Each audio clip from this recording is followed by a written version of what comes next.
Naomi had not slept the night before.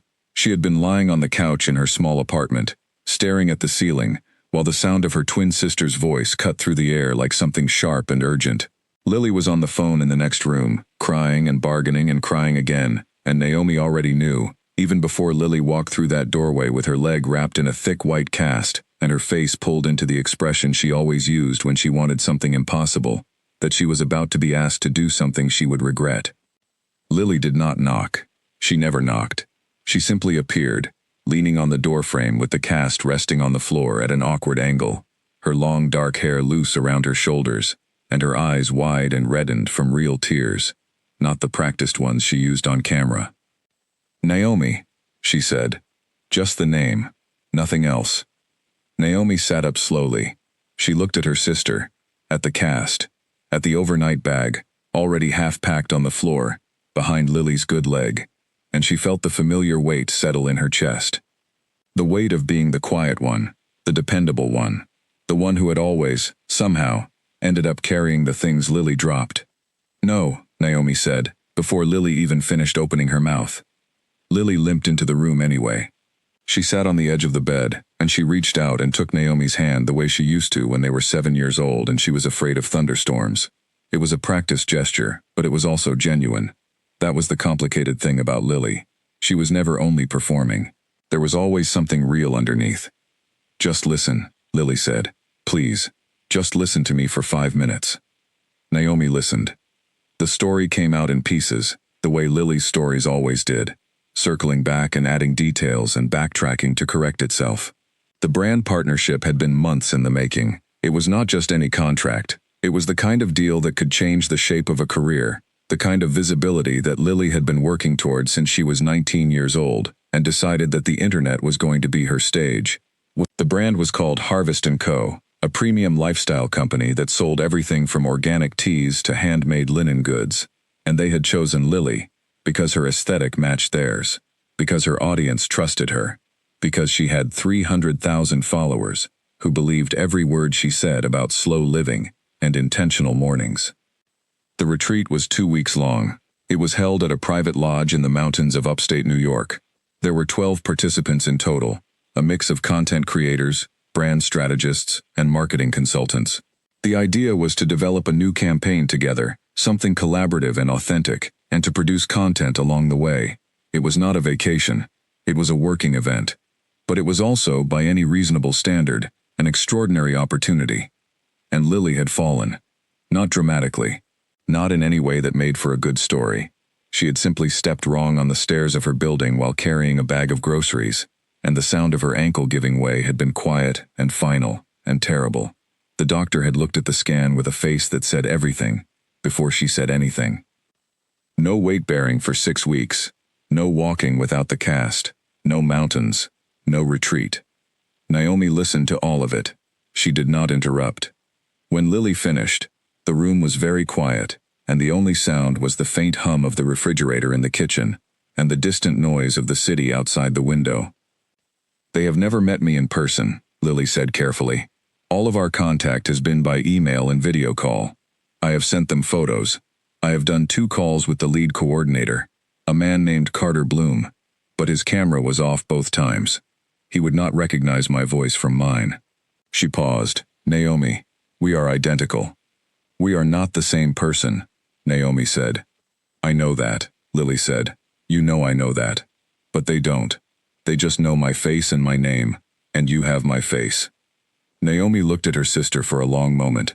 They were identical, in the way that identical twins are identical, which is to say completely, and also not at all. They had the same dark eyes, the same shape of jaw, the same small scar on their left eyebrow from falling off a bike at age 8.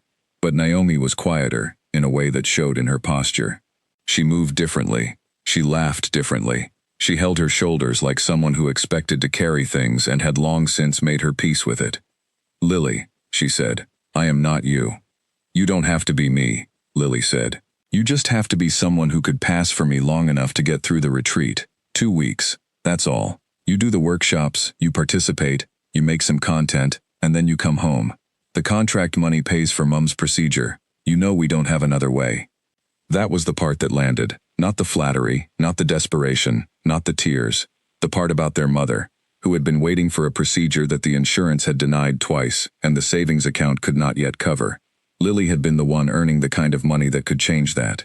Naomi had been working as a freelance illustrator, which was meaningful, and also, at this point in time, not enough. She sat with it.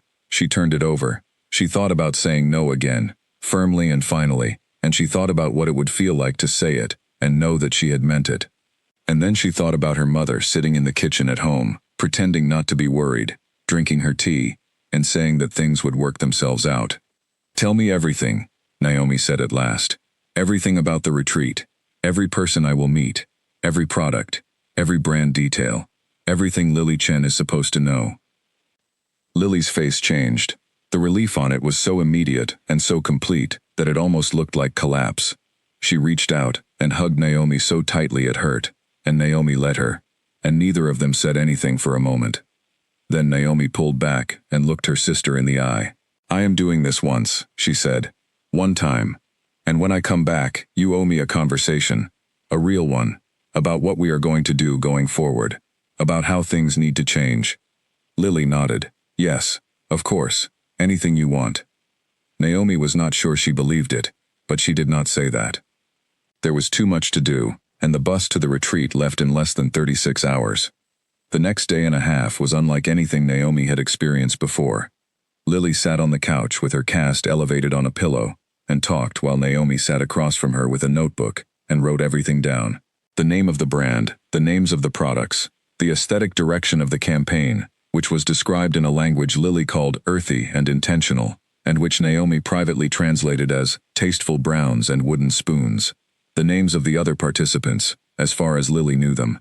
The name of the main coordinator, Carter Bloom, and the name of the person above him, a woman named Diane Farrow, who was the creative director of Harvest & Co., and was apparently very particular about tone. Then there was the other name, the one that came up differently. The one Lily mentioned and then moved past quickly, as if it were just information and not something worth pausing on. Oliver Hale. "He runs the agency that's managing the creative side of the retreat," Lily said, scrolling through her phone. "He's not Harvest & Co. directly. He was brought in as a consultant. His agency is called Studio Hale. He's supposed to be very talented, and also very difficult." "Difficult how?" Naomi asked. Lily shrugged. "Hard to read. Doesn't say much. People who've worked with him say he's the kind of person who notices everything but comments on almost nothing, which is either reassuring or unsettling, depending on the day." She found a photo and turned the phone to show Naomi. "He looks like this." Naomi looked. The photo was from a professional profile somewhere. The man in it was looking slightly away from the camera, as if someone had called his name just as the shutter clicked. He had a calm face, the kind that didn't offer much on the surface. Brown hair. A dark jacket. Eyes that were light, though it was hard to tell the color from the photo. "Is he going to be a problem?" Naomi asked. "I don't know," Lily said. "He wasn't on the original list. He was added 2 weeks ago. Just be careful around him. He's the kind of person who asks questions that sound simple but aren't." Naomi wrote his name in her notebook. She circled it, not because she meant to, but because her pen moved before she thought about it. The afternoon before departure, Lily helped Naomi with her appearance. They sat in Lily's bathroom, and Lily curled Naomi's hair into the loose waves she always wore, and did her makeup in the particular way she had spent years perfecting. The kind that looked effortless, but was actually very deliberate. She loaned Naomi clothes from her own wardrobe, all of it soft-toned and considered, the kind of things that photographed beautifully without trying. Naomi looked in the mirror when it was done. She looked at herself, and she saw her sister, and the sensation was so strange that she had to glance away. "You'll be fine," Lily said behind her. "You don't know that," Naomi said. "No," Lily agreed, "but I know you. You've always been smarter than you give yourself credit for." Naomi did not answer that. She picked up the overnight bag and the carry-on Lily had already packed for her, and she walked to the door, and she turned back one more time. 2 weeks, she said. 2 weeks, Lily said. The bus station was cold in the early morning, and the sky was that particular shade of pale gray that belongs only to the hours before sunrise. Naomi stood in line with her bags and her notebook and the folder Lily had printed for her. full of product specs and talking points and 2 pages of handwritten notes about things she was not supposed to forget. She had read it 3 times on the train ride over. She had a ticket in Lily's name, a lanyard inside the bag with Lily's name on the ID card, a phone that was technically Lily's spare, loaded with Lily's social media accounts and the retreat group chat.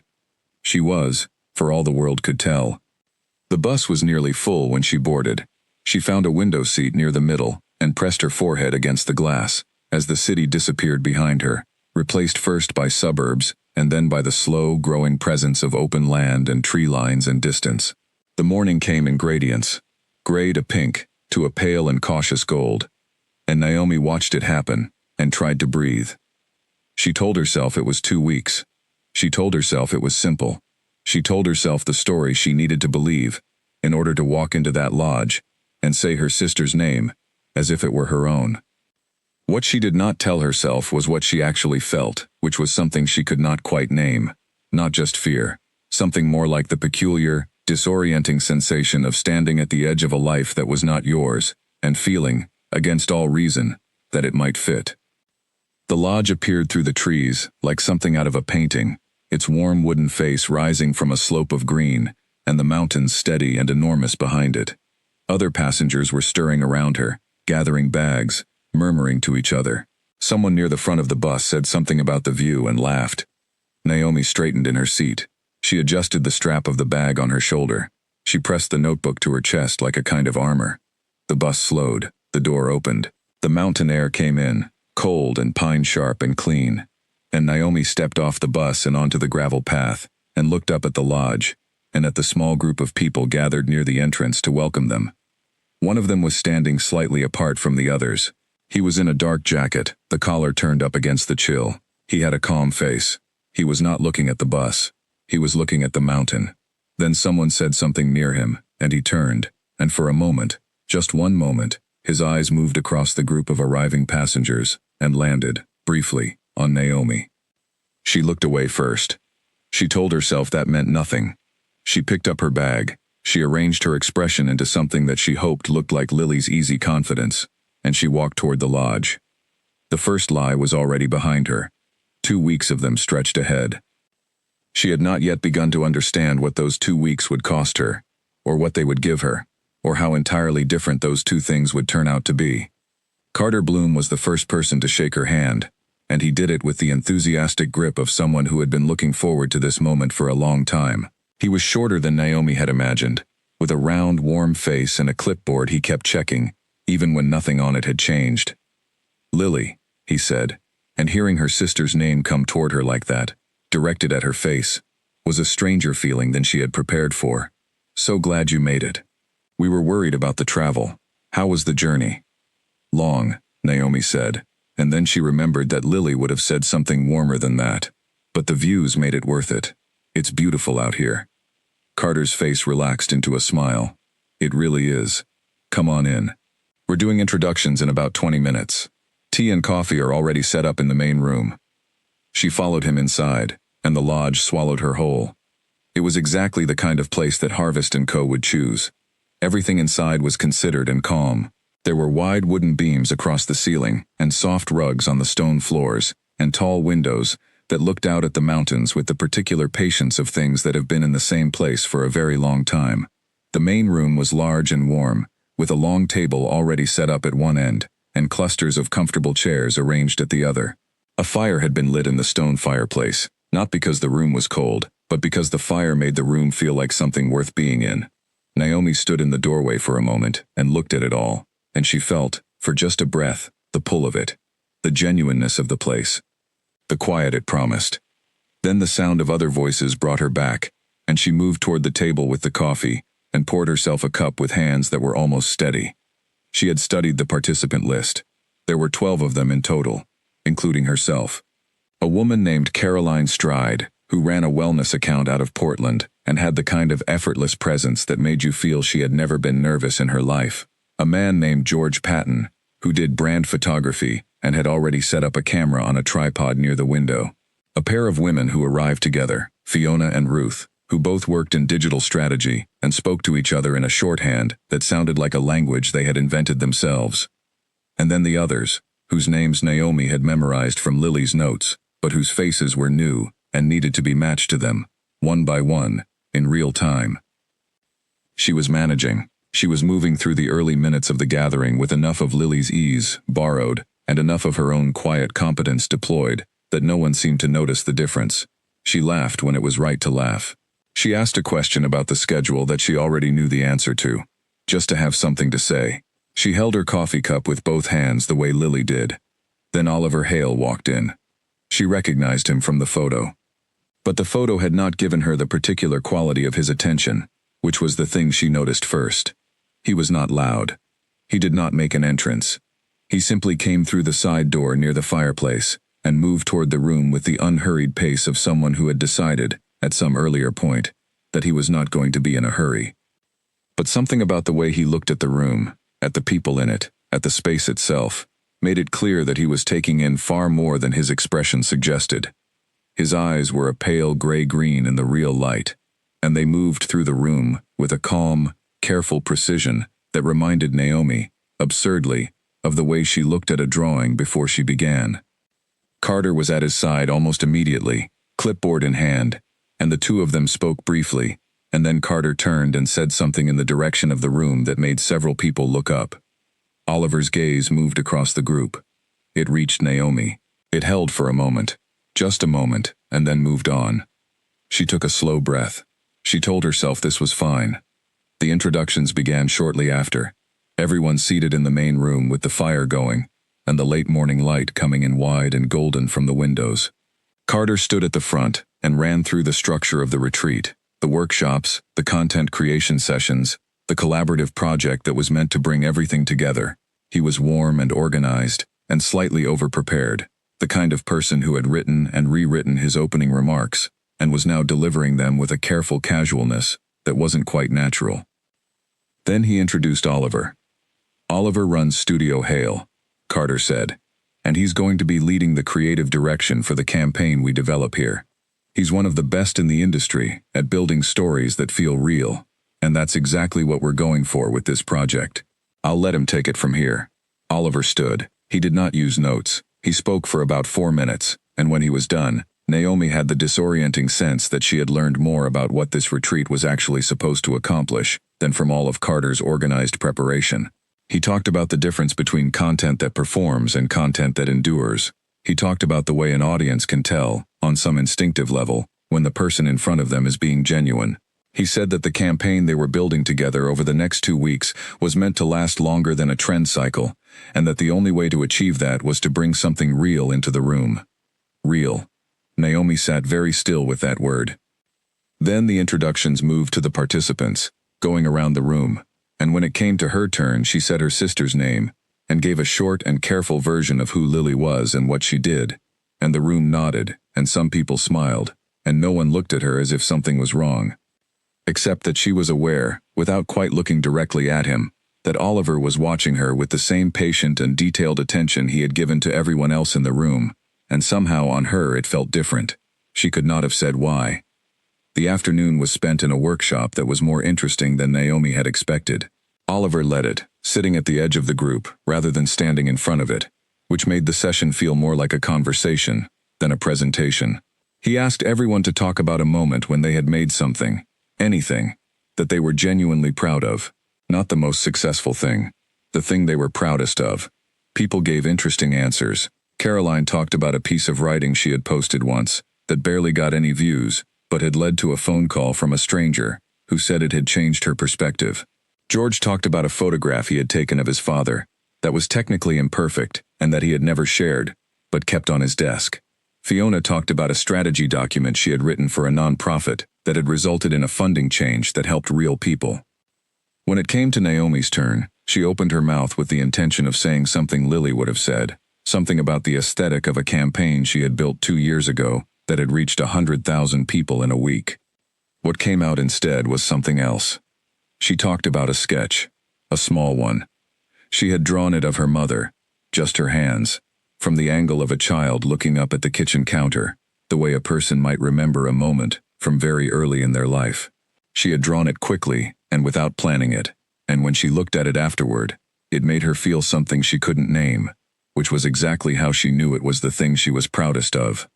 The room was quiet when she finished. Oliver was looking at her. He was not smiling, but there was something in his expression that had not been there before, a small shift in attention, as if something had moved slightly in a direction he had not anticipated. Naomi realized, a beat too late, that she had not said anything Lily would have said. She picked up her coffee and looked at the fire. The rest of the afternoon moved past her in a kind of blur that she managed mostly on momentum. There was a dinner in the evening, long and communal, with the kind of conversation that happens when interesting people are put together in a beautiful place with good food and no particular reason to be anywhere else. Naomi talked when she needed to, and listened more than was perhaps expected of someone, with Lily's reputation for filling a room with warmth, but no one commented on it directly. At the end of the evening, when people were drifting toward their rooms, Carter caught up with her in the hallway and said that Oliver had asked him to pass along that tomorrow's morning session would start an hour earlier than planned. He wants to use the early light, Carter said. Said something about the way the mountains look at that hour. I think he's going to suggest some outdoor work. That's fine, Naomi said. Carter nodded, and then he hesitated, and then he said, with the slightly awkward sincerity of someone who had been holding a thought for a while, I just want to say, I'm really glad you were able to come. We were worried when we heard about the scheduling conflict. It means a lot that you made it work. Naomi smiled at him. She felt the smile land on her face and hold there. Of course, she said. I wouldn't have missed it. She walked to her room at the end of the hall, closed the door behind her, and stood in the middle of the quiet space for a long moment. The room was simple and lovely, with a low bed and a window that looked directly at the tree line and the dark shape of the mountains beyond. She sat on the edge of the bed and opened her notebook to the page of names and notes. She read through it once, slowly. She thought about the workshop and what she had said in it. She thought about the way Oliver had looked at her when she said it. She told herself it was nothing. She told herself she had gotten through the first day, and that was the thing to focus on. She told herself she would do better tomorrow, that she would be more careful, more Lily, less herself. She picked up a pencil from the bedside table, and before she even decided to do it, she began to sketch the view from the window. The tree line, the dark mountains, the particular way the sky held the last of the light before it let it go entirely. She drew for a long time. She did not think about her sister or the contract or the names she was supposed to remember. She only drew. And in the morning, when she woke to the pale early light and the sound of the forest still and enormous outside her window, she felt something she had not expected to feel. She felt, in spite of everything, entirely present, not as Lily, not as anyone's substitute or stand-in or version. Just herself, in a room in the mountains, with a notebook full of someone else's life and a window full of her own. The day ahead waited, and she got up to meet it. The morning came in cold. Naomi was awake before her alarm, sitting on the edge of the bed with her hands wrapped around a mug of tea she had made from the small kettle in her room, watching the tree line outside shift from darkness into the pale, uncertain colors of early morning. The mountains were still. The sky above them was the kind of deep, unbroken blue that only exists at that particular hour, before the light has fully committed to the day. She had barely slept, not because she was anxious, though she was, but because her mind had kept moving through the workshop the previous evening, landing again and again on the moment she had talked about the sketch of her mother's hands. The words had come out of her before she had chosen them, and that was the thing she could not stop thinking about. She was supposed to be careful. She was supposed to be Lily, and Lily would never have answered that question with something so quiet and so personal. She pulled out her notebook and looked at the list of names again. She tried to rehearse, to run through the details one more time, to be more prepared, but her eyes kept drifting to the window and the mountains outside it, and eventually she stopped trying and just looked. By the time she walked into the main room for the early session, the others were filtering in with the slightly dazed expressions of people who had agreed to a 7:30 start in the abstract and were now experiencing the concrete reality of it. Carter had already arranged the coffee and a spread of bread and fruit on the side table, and several people were standing near it with the quiet, grateful intensity of those who needed warmth before they could manage words. Oliver was already there. He was standing at the far window with a mug in one hand and his phone in the other, looking at something on the screen. He was the only person in the room who did not look like he had been pulled from sleep.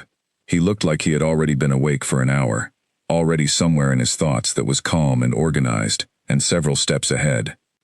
Naomi poured herself a coffee and took a spot near the windows, close enough to see the mountain view, far enough from everyone else to have a moment to settle into the morning.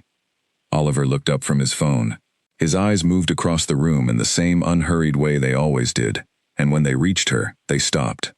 "You're up early," he said. It was not a compliment or an observation so much as a simple acknowledgement of fact. "I don't sleep well in new places," Naomi said. He nodded. "The mountains are loud if you're not used to them. All that silence." She looked at him. "That's exactly right," she said, a little surprised. He returned to his phone. She turned back to her coffee. The session that morning was unlike anything on the schedule that Carter had circulated. Oliver took the group outside, into the cold, sharp morning air, and walked them down a narrow path behind the lodge, to a clearing, where the tree line opened up, and the view of the mountains was unobstructed, and sudden, and vast. People made sounds of surprise.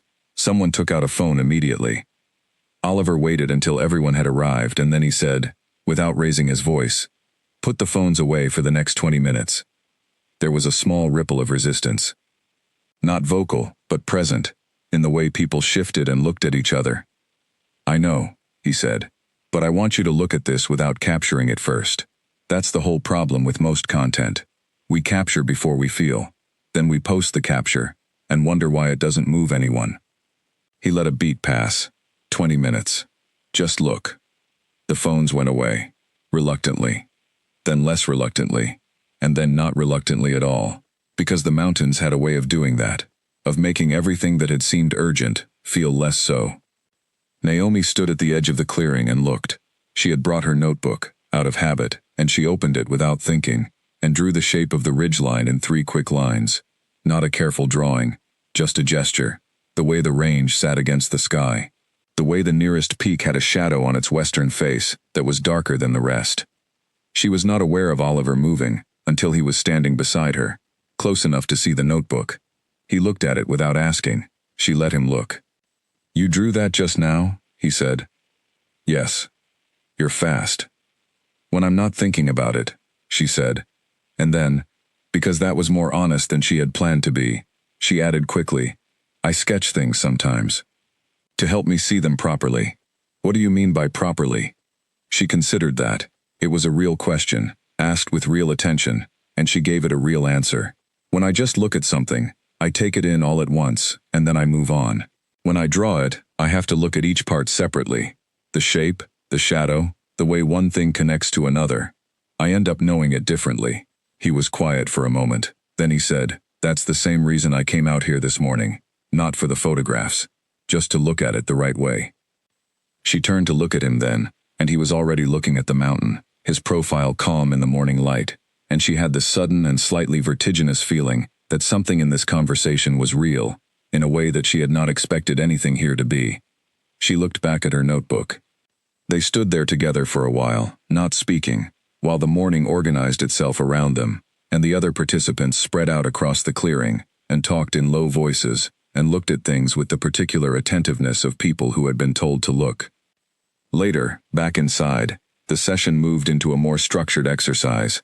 Oliver asked each person to talk about one element of the retreat, one thing they had noticed since arriving, that could be a point of entry for the campaign. He was not asking for polished ideas. He was asking for observations, specific ones. George talked about the texture of the wooden table in the main room, the way it had been worn smooth by years of use, and how that said something about things that lasted. Caroline talked about the way the fire in the evening had changed the quality of the conversation, that people talked differently when they were warm. Fiona talked about the smell of the breakfast bread, which she said was the smell of a place that had been thought about carefully. When it came to Naomi, she said, without planning it, that she had noticed the way the mountains were different depending on what time of day you looked at them, that they were not one thing but a different thing every hour, and that there was something in that which felt related to what Harvest & Co. was trying to say about living with intention, that the same life, looked at carefully, was always richer than it first appeared. The room was quiet for a moment.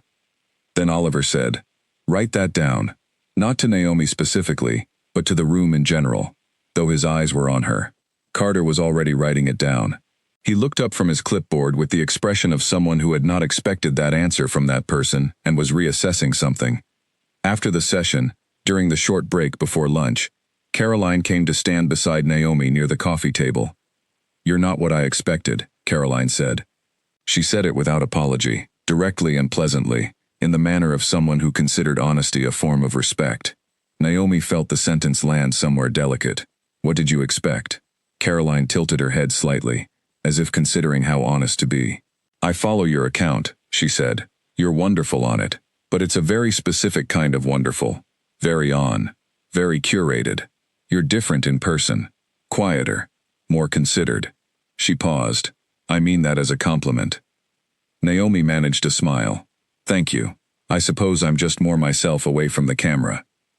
It was the truest thing she had said since arriving. Caroline smiled back at her and moved away toward the food, and Naomi stood alone for a moment with the weight of those words pressing on her. More herself away from the camera.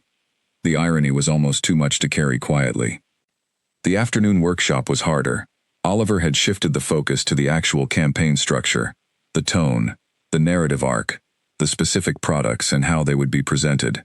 This was where Naomi's preparation was most necessary, and also most likely to show its cracks. She had the product list memorized, she had the talking points. But the session was not about reciting information.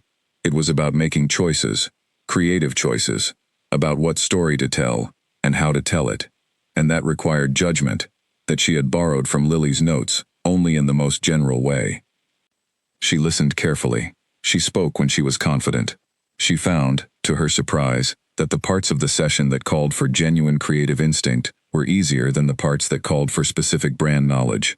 When Oliver asked the group which of the product lines they felt was least connected to the campaign narrative they were developing, Naomi looked at the materials in front of her and said, honestly, that the kitchen collection felt disconnected because the images used for it were too aspirational.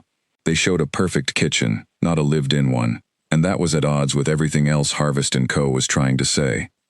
Oliver looked at her for a long moment. Then he looked at the images she was referring to. Then he made a note. After the session, he came to her as people were gathering their things. "The comment about the kitchen collection," he said. "Was that something you came in planning to say, or did it come to you in the room?" "In the room," she said. "Good," he said. "That's the kind of thinking I'm looking for." He paused, as if deciding something. "I'd like to get your perspective on a few other things over the next couple of days, if you're willing." "Of course," she said, and she meant it. He nodded and walked away, and she stood there with the particular sensation of someone who has just stepped further into a story than they planned to go. That evening, dinner was quieter than the night before. The group had spent a full day together, and the energy was the kind that comes after genuine work. Tired, but also more connected. People talked across the table, in the easy way of those who have done something real together and are still thinking about it. Naomi sat near the window. The mountains were invisible now, swallowed by darkness, but she knew they were there. She ate and listened and contributed enough to the conversation to stay present in it, and she was mostly fine. Mostly. There was a moment, near the end of the meal, when someone at the table asked Lily, meaning her, about the early days of her account, how she had started, what it had looked like at the beginning. It was the kind of question Naomi should have been able to answer from the notes. She knew the facts, the year Lily had started, the first campaign, the follower count at each milestone. But the person asking was George, and he had a way of asking follow-up questions that pulled you further in than you planned to go, and by the third question, he had moved from facts to feelings, asking what it had been like in those first months, when the audience was small and the work was uncertain, whether she had doubted herself, whether there had been a moment when she almost gave up. Naomi looked at her plate for a beat, then she looked up. "There was one evening," she said slowly, "when I had worked all day on something, and it came out wrong. Not technically wrong, but wrong in the way that matters more, which is that it wasn't honest. It looked like everything I was trying to build, but it felt hollow, and I sat with it for a long time, and tried to figure out whether I was the problem, or the work was the problem. And I eventually decided that the answer to that question didn't matter. What mattered was that I had to go back and start again." The table was listening. She kept her voice even. I think that happens a lot, in anything, she said. You produce something that looks like the thing you're trying to make, but isn't quite it. And the only way forward is to admit that, and begin again. George nodded slowly. What made you go back, instead of just posting it anyway? Naomi thought about this. She thought about the real answer, which was that she had never been able to tolerate the feeling of putting something false into the world, that it was one of the few things she felt strongly enough about to call a principle. I think I just knew, she said, that if I posted it anyway, I would know it was wrong every time I looked at it. Oliver, who had been quiet across the table, did not look up from his food, but she noticed, in her peripheral vision, that he had stopped eating. She picked up her water glass. She looked at the dark window and the mountains she could not see. She was telling real things about herself, not about Lily. And the longer she did it, the more she understood that she could not stop, because the only alternative was to say things that were empty, and she could not do that at a table of people who were paying attention. She went to her room that night and sat on the floor with her back against the bed and her notebook in her hands. She opened it to a fresh page, and she wrote, in small letters at the top, Day 2. Still here. Still wrong name. Still not sure this ends well. Then she drew the shape of the mountain in 3 lines, the same gesture she had made in the clearing in the morning. Simple. True. Entirely her own. She did not look at Lily's notes again that night. She was too tired for borrowed things. By the 3rd morning, the rhythm of the retreat had settled into something Naomi could almost call familiar. The early session at sunrise. The longer workshop after breakfast. A break for lunch that stretched a little longer than planned because the table conversations always grew into something no one wanted to leave. The afternoon work. The evening meal, which was the part of each day that opened up like a room with more space in it than the building should have contained. She was still making mistakes. Small ones mostly. There was a moment during Tuesday's workshop when Carter mentioned a detail about Lily's partnership with another brand, something that had been in a newsletter Lily had sent 3 months ago, and Naomi had had to respond without having read that newsletter, which meant giving an answer that was technically not wrong but was noticeably vague. Carter had moved on without pressing, but she had felt the slight wobble of it for the rest of the hour. There was also the matter of the content creation sessions, which she had been avoiding as skillfully as she could manage without making it obvious. Lily was known for her ability to film herself naturally, to speak to a camera with warmth and ease, to build a kind of intimacy with an audience through the screen. Naomi had no camera presence. She had spent her adult life behind the work rather than in front of it. The thought of holding up a phone and talking directly into it in the style Lily was known for made her feel a quiet, steady dread. She managed the first content session by focusing on the products, holding things up, showing textures and details, saying careful and precise things about why each item was made the way it was, and what that told you about the people who made it. It was not Lily's style. It was also not bad. George, who had been filming pieces of the session for the campaign's behind-the-scenes archive, told her afterward that he liked the way she talked about objects, that she made them feel like they had histories. She thanked him and filed the observation away, and did not think too carefully about why it had felt so natural to do. Oliver did not lead every session. There were hours when Carter took the front and ran through logistical and production elements that Oliver observed from a chair in the back, making notes. There were hours when the participants worked in smaller groups on specific pieces of the campaign, and Oliver moved between groups and listened more than he spoke and asked questions that were, as Lily had warned, deceptively simple. He asked Naomi one of those questions on the 3rd afternoon. The group had been working on the written narrative for the campaign, the through line that would hold the different pieces together, and the conversation had spiraled outward into a discussion about what the brand's core belief actually was, underneath all the product descriptions, and the aesthetic, and the carefully chosen imagery. It was a harder question than it sounded, and the room had been going around it for the better part of an hour. Oliver had been listening. Then he turned to Naomi and said, "What do you think the brand believes about ordinary days?" The room looked at her. She looked at the table for a moment.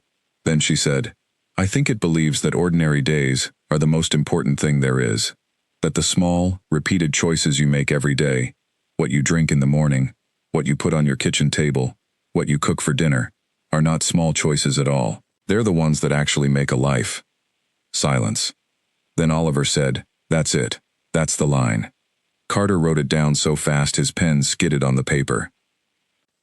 What followed was one of the more energizing hours of the retreat, the whole group building from that single sentence outward, finding the pieces of the campaign that matched it, and setting aside the ones that didn't, testing ideas against it the way you test a structure for soundness.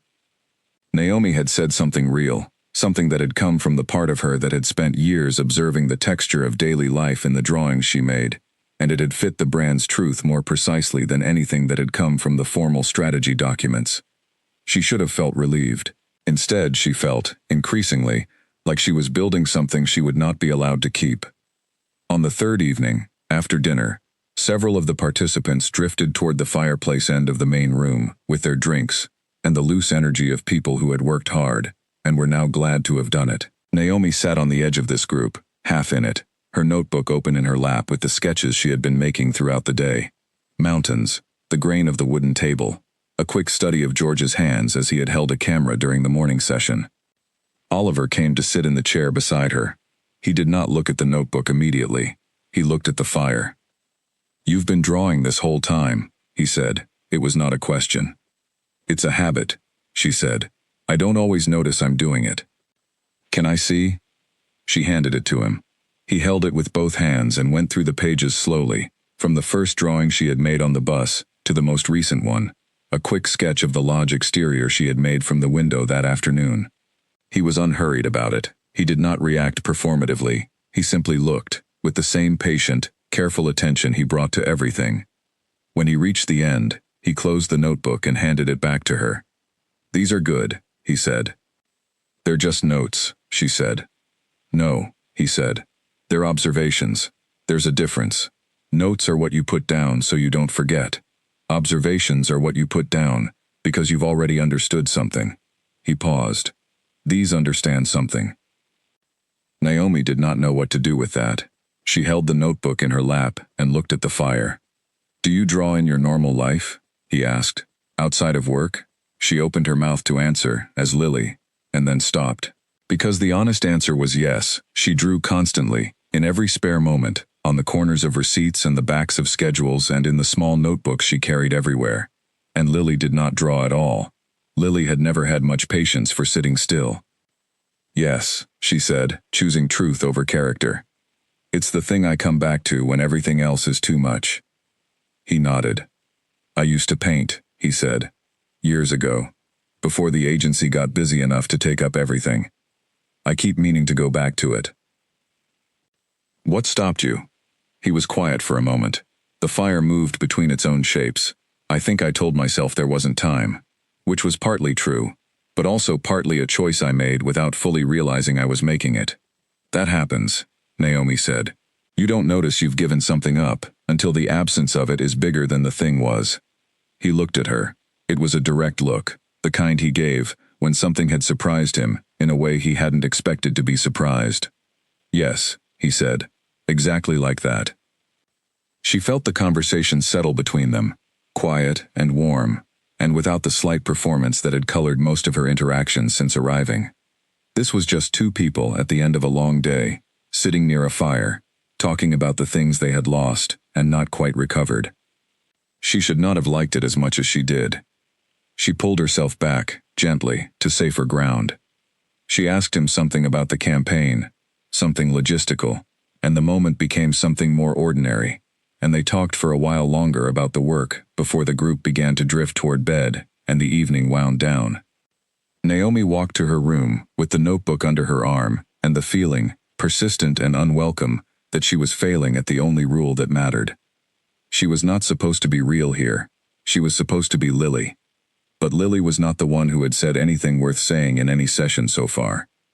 Lily was not the one whose notebooks filled with honest drawings. Lily was not the one sitting by the fire talking about the things that get lost. That was the problem. The retreat was designed, by Oliver's own admission, to pull out what was genuine. And what kept coming out of Naomi was not her sister. What kept coming out was herself. And she had no way to stop it without becoming hollow. And she had already spent enough of her life being hollow, in the particular way that quiet people become hollow, when they keep themselves too far from the surface. She sat at the window that night and drew for a long time. The mountains were there in the dark, patient and enormous, unconcerned with any of it. She drew them anyway. She drew them the way she had learned to draw anything she needed to understand, which was slowly, and with full attention, and without trying to make them into something other than what they were. The fourth morning arrived with fog. Low and thick, it filled the valley below the lodge and turned the tree line into a soft gray suggestion of itself. The mountains were completely gone, hidden somewhere above the cloud, and the world had contracted to the space immediately visible from the windows, the clearing, the nearest trees, the path that ran along the edge of the property, and disappeared into the white. Naomi stood at the window of the main room, before the others came down, and drank her coffee, and looked at it. There was something about the fog that she found oddly comforting, the way it reduced everything to what was close, the way it made the distant things temporarily unavailable, not gone, just out of reach, and somehow that was enough. The morning session was cancelled due to the conditions. Oliver had been planning an outdoor element, and the fog made it impractical, so Carter redistributed the schedule and gave everyone an unstructured morning, with the loose expectation that they would use it for personal creative work. The afternoon workshop would make up for it. Naomi went back to her room. She put Lily's folder of notes on the desk and did not open it. She picked up her notebook and a set of pencils she had brought, and she sat on the floor near the window, where the gray light came in wide and even, and she drew. She drew for 3 hours without stopping. She drew things she had been storing up since the retreat began. The texture of the fireplace stones, the shape of Oliver's hands wrapped around his coffee mug during the first morning session, the way the ridge of mountains looked at 5 in the morning with the sky still dark above them, the expression on George's face when he found the right angle for a photograph and his whole body stilled. She drew Caroline laughing at something someone had said during lunch, the real laugh that was different from her public one. She drew the fold of the curtain in her own room, which had a particular curve at the bottom that she had been noticing for days. She did not draw Lily. She noticed that she had not drawn Lily. She was sitting with her back against the bed and the notebook on her knees when someone knocked at her door. She said, "Come in," which she realized a moment later she probably should not have done, because she was surrounded by the evidence of herself in a way that was harder to explain in character. It was Oliver. He stood in the doorway for a moment, looking at the spread of work around her, and she felt the slight, controlled unease of someone who has been caught being entirely who they are. "Carter mentioned your room," he said. "He said you'd skipped breakfast and he was sending someone to check. I told him I'd come." He paused. "I can go." "No," she said, and then wondered why she had said it. "I just got absorbed. I forgot about breakfast." He came inside. He did not sit down or ask permission to look. He simply looked, the way he always did, from the doorway, at the work scattered across the floor. "You've been busy," he said. "I draw when I don't know what to do with myself," she said, and this morning was unstructured. He looked at the drawing nearest to him, the one of the ridge at 5 in the morning. He crouched down and picked it up, holding it by the edge with care. "When did you draw this?" he said. "Before the retreat started, technically. I saw it from the bus on the way up. I drew it from memory this morning." He looked at it for a long time. She watched him look at it and felt, with an intensity that surprised her, that she wanted to know what he was thinking. Not because she needed approval, but because she had the sense, more and more, that his attention was precise in the way that made being seen by it mean something. He set it down carefully and straightened up. "I told you I used to paint," he said. "You did. I'm going to be honest with you about something." He said it in the same even tone he used for everything, without drama or preparation. "Since we started these sessions, the work you've contributed has been the most useful in the room. The narrative line from yesterday, the observation about the ordinary days, the comment about the kitchen collection on day 2. He paused. "I've been watching everyone. That's my job. And what you're doing here is not what you do in your content. It's different, better in some ways, more considered." Naomi sat very still. "I'm not saying this to be flattering," he continued. "I'm saying it because I'm trying to understand what you're building here, and I want to make sure the creative direction we develop together actually uses the thing you're good at." She looked at the drawing on the floor between them, the ridge in the dark, and she thought about what he had said, about the difference between her content and what she was doing here. He had noticed. Of course he had noticed. She had been telling herself for 3 days that the slippage was small enough to miss, but Oliver noticed everything. She had to say something. She chose the closest thing to the truth that she could offer. "I think I'm more myself here. she said. Away from the pressure of the platform. Away from what I think I'm supposed to be.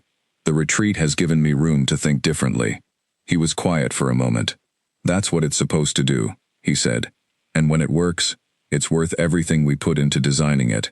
He looked at her notebook on the floor beside her. What were you going to do with all of this? What do you mean? The drawings. Were you planning to share them as part of your content for the campaign, or just keep them? She had not thought about that. Lily's plan for the retreat content had been videos and photographs and polished captions. Drawings had not been in the plan at all. I hadn't decided, she said. Think about it, he said. Because the way you see things, the way you translate them into those images, that might be more interesting than any of the other content we're producing here. He said it plainly, without pressure, just something to consider.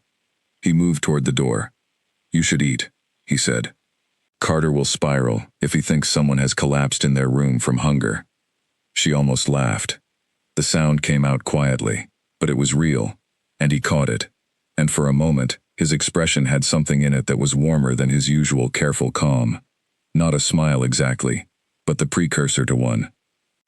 Then he was gone, and the room was quiet again, and Naomi sat in the middle of her drawings and felt the particular weight of someone who has been seen accurately by the wrong person at the wrong time. She was starting to understand something she had been pushing away since the first morning. She was starting to understand that this, all of it, the conversations and the work and the way the day felt when he was part of it, was not manageable in the way she had told herself it would be. She went down for a late breakfast and ate alone and tried to organize her thoughts. She thought about Lily. She thought about the contract. She thought about her mother and the procedure and the reason she had gotten on that bus. All of it was real, and all of it mattered, and none of it had changed. But something had been added to it, something she had not budgeted for. A feeling that had no place in a 2-week performance.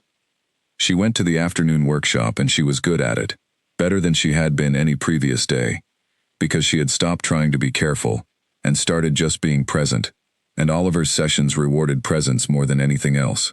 She watched him work and noticed the way he built the groups thinking outward from a single point, always starting with one concrete observation, one specific truth, and then following it wherever it led, the one she was proudest of. She thought about what it meant to make something true and small and put it in the world. She thought about Oliver saying, "That's the line." After the workshop, George caught up with her on the path behind the lodge.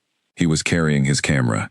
He walked beside her for a few steps without saying anything, and then he said, "Can I ask you something personal?" "Depends on the something," she said. "Do you enjoy this?" he said. "The platform, the content, all of it." "Because from where I'm standing, the work you're doing here is the kind of work that doesn't usually come from people who are happy where they are." Naomi looked at the trees. The fog was lifting now, thinning at the edges, and the first suggestion of the mountains was beginning to show through it. "What do you mean?" she said carefully. "I mean the drawings," he said. "The way you talk in the sessions. It's the work of someone who hasn't had enough room for it. Someone who's been doing something else." He paused. "I might be wrong. I usually am about people." "You're not wrong about people," she said. "That's actually quite obvious." He laughed. "Fair enough. Just something I noticed." They walked on a little further, and then Naomi said, "I think sometimes you spend so long doing what's needed that you lose track of what's yours. And then something happens. You go somewhere, or something changes, and the thing that's yours starts coming back, and you're not quite sure what to do with it." George was quiet for a moment. Then he said, "Yeah, I think I know what you mean." They reached the end of the path, where it opened again, into the clearing, and the mountains were there, fully visible now as the fog continued to pull back, and the two of them stood and looked at them in the particular comfortable silence of people who have said something true to each other and don't need to add anything more. That evening, Naomi wrote in her notebook for a long time, not drawing, writing. She wrote things she had not said to anyone, about what it felt like to be here, about the discomfort of being known accurately as the wrong person, about the peculiar grief of being good at something in a place where you cannot own it. She wrote about Oliver. She did not mean to. The words came before she had decided to write them. She wrote, "He is the kind of person who makes honesty feel like the only option." She sat with that for a while. Then she turned the page and drew the mountains again, the way they looked now that the fog was entirely gone, clear and enormous and indifferent and beautiful.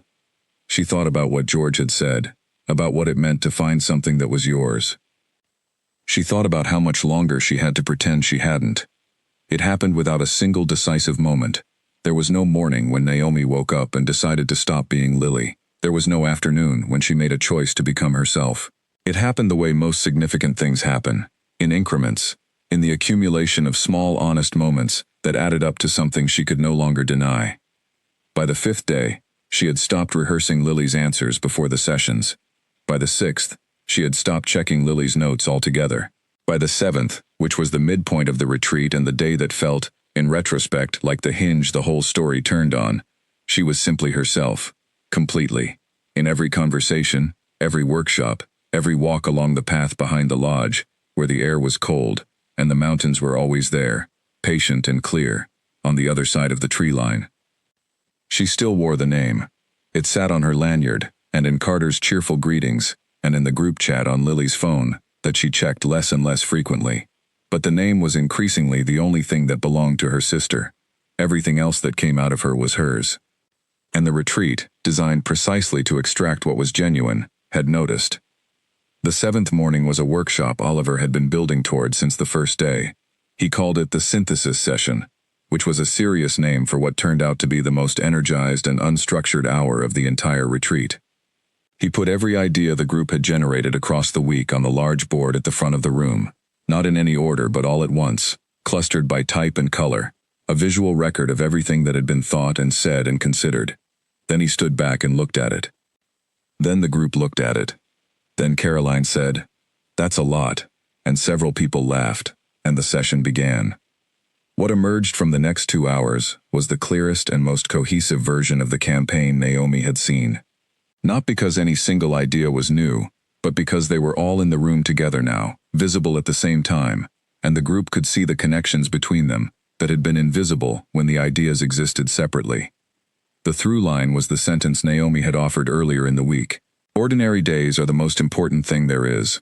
Oliver had put it at the center of the board on the first morning after she said it, and everything else had organized itself around it in the days since, like a structure finding its own load-bearing point. Naomi sat in the session and watched it and felt, very quietly, a feeling she did not have a word for, something like pride, but also something heavier than pride, because the thing she was proud of was built on the wrong name, and she did not know what to do with that. After the session, she stayed behind. When the others filed out for the lunch break, she stood at the board and looked at the center of it. The line, her line. It held, Oliver said. She had not heard him stay behind. She turned. He was at the far end of the room, stacking chairs back against the wall. "The through line," he said. "I wasn't sure until today. I wanted to see how it handled pressure. It held through everything."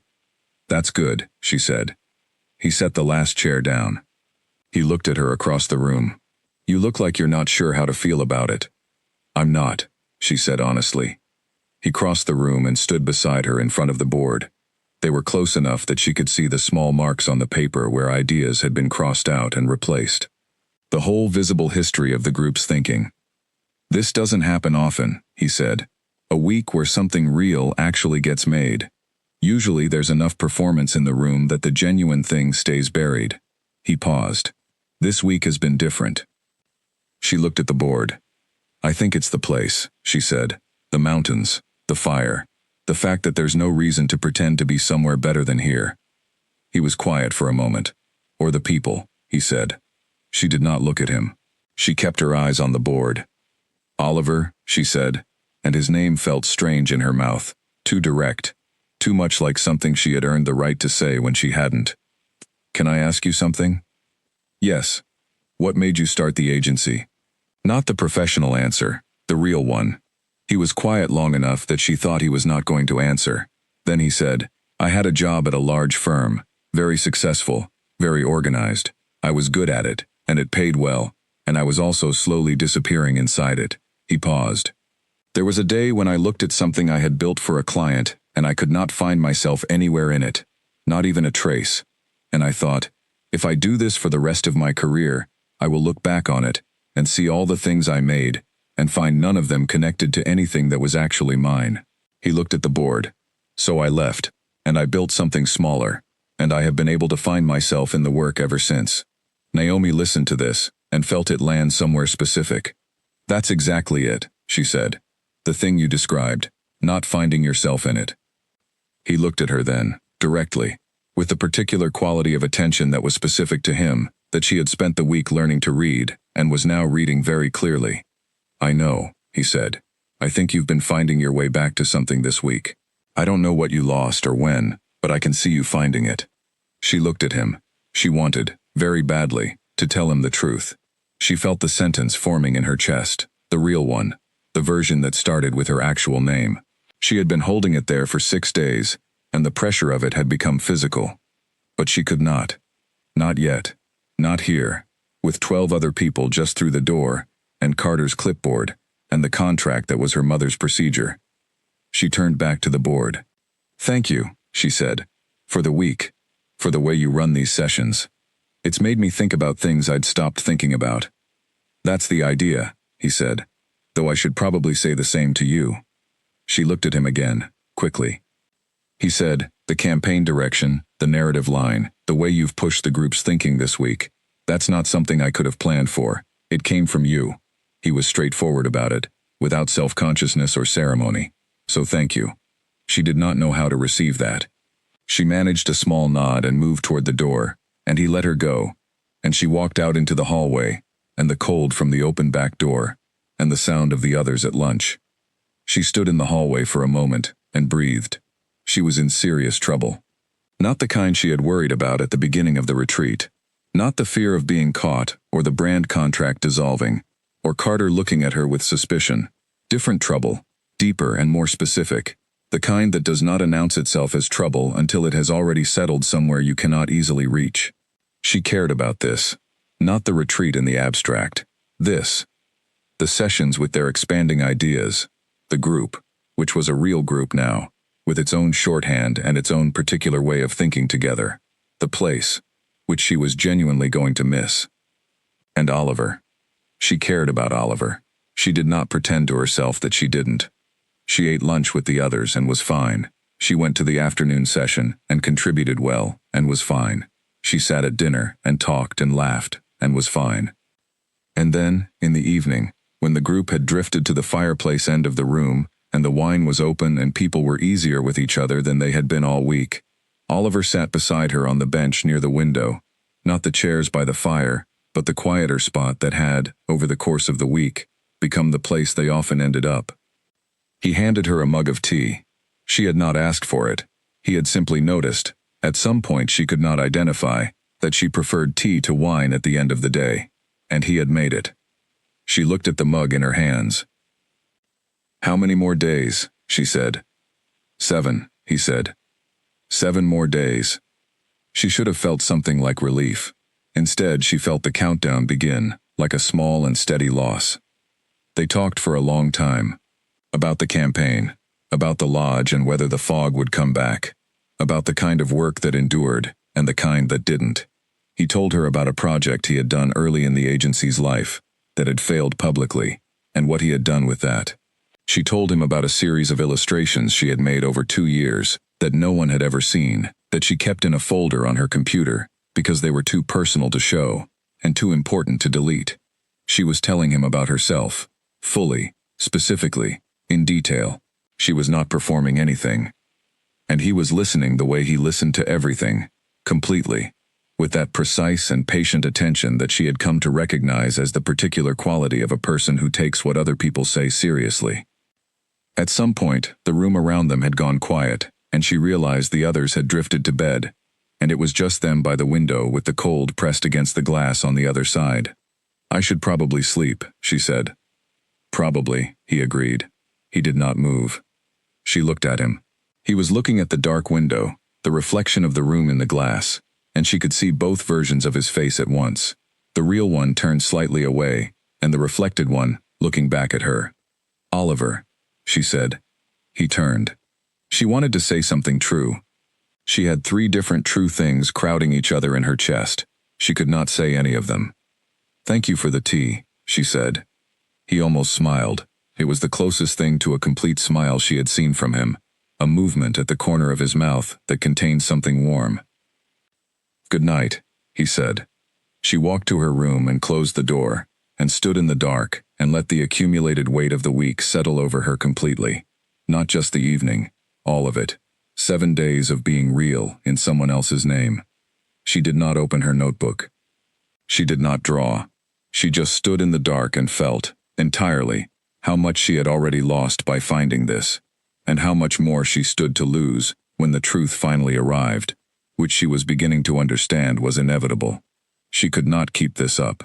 Not the name, not the pretense, not the version of the story where she walked away in a week with the contract and her sister's reputation intact, and her own heart quietly in pieces. Something was going to have to give. She just did not yet know which part of it she was willing to break. The trouble did not arrive loudly. It arrived the way most real trouble does, quietly, in the middle of something ordinary, through a gap you did not know was there. Naomi was in the small side room off the main hallway, the one the participants used for personal calls, sitting at the desk with Lily's phone pressed to her ear. Lily had called the landline the night before because the mobile signal was almost non-existent at the lodge, and Carter had left a note under Naomi's door saying her sister had phoned and would try again the next morning. Naomi had arranged to call her back during the lunch break. The conversation started the way their conversations always started, Lily asking how it was going, and Naomi telling her the important things in the flattest possible way, like reading a report, keeping herself at a careful distance from the real texture of it. "The campaign is coming together," Naomi said. "The workshop structure is very good. I've been contributing in the creative sessions." "Are they happy with you?" Lily's voice was careful, the particular carefulness of someone who is afraid of the answer, but needs it. "Carter seems happy. The group has been responsive. And the other one? The agency guy?" Naomi paused for one beat too long. "He's been fine," she said. "Naomi." Lily's voice changed. Not accusatory. Something more like recognition. "What's happening?" "Nothing is happening. It's a retreat. We work, we eat, we sleep. 7 more days and I come home." "You sound different." "I'm tired." "You sound more than tired." Naomi looked at the wall. Through the small window beside the desk, she could see the edge of the path that ran behind the lodge, and, beyond it, the first trees of the slope leading up to the ridge. 2 of the participants were out there, walking slowly, one of them gesturing with their hands in the way people do when they are explaining something they care about. "Lily," she said, "is there any chance you sent a message to someone at the lodge before I arrived?" Lily hesitated. "I sent a short email to Carter, just saying I was looking forward to it and confirming I had the arrival information right." "Did you use the name Naomi anywhere in it?" A longer pause. "No, I don't think so." "Why?" "There was a message slip," Naomi said. It had been 2 days ago. She had not told Lily about it at the time because she had hoped it was nothing. It ended up in Oliver's hand. It had my name on it, not your name. Mine. I don't know how it happened. Someone may have misheard it when Carter passed along a message from you. The silence on the other end of the line was the kind that has weight. "Did he say anything?" Lily asked at last. "No, nothing."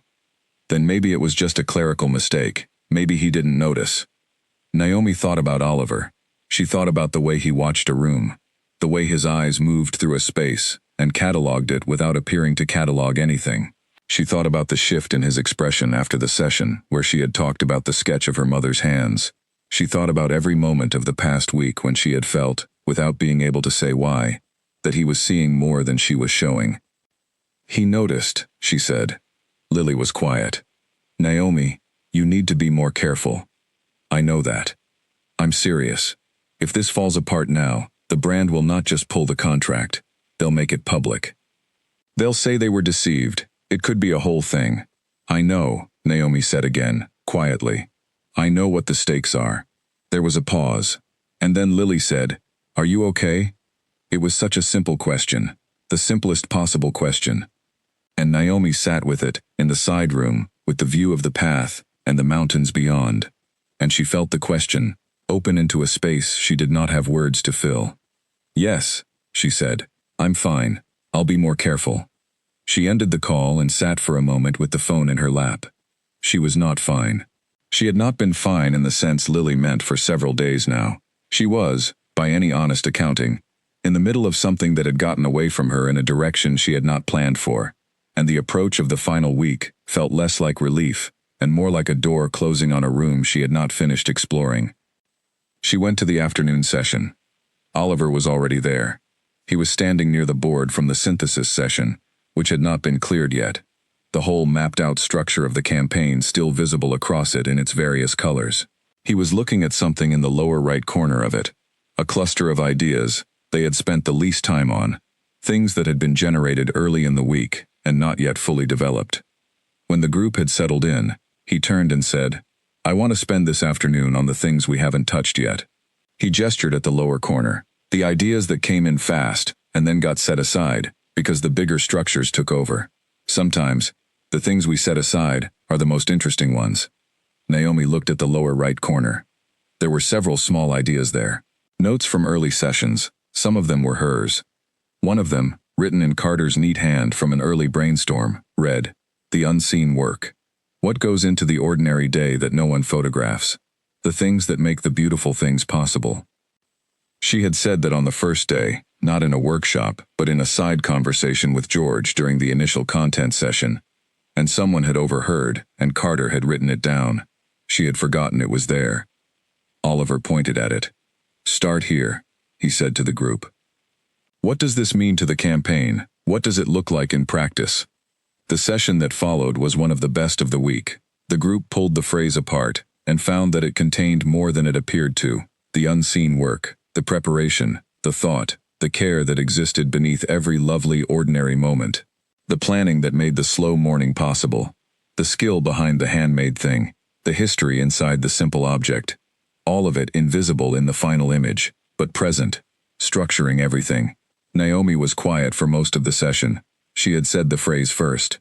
She sat and watched the group find what was in it and felt something she could not entirely name, something that was partly pride and partly loss and partly the deep and complicated feeling of watching something you made belong to a space you were not allowed to inhabit honestly.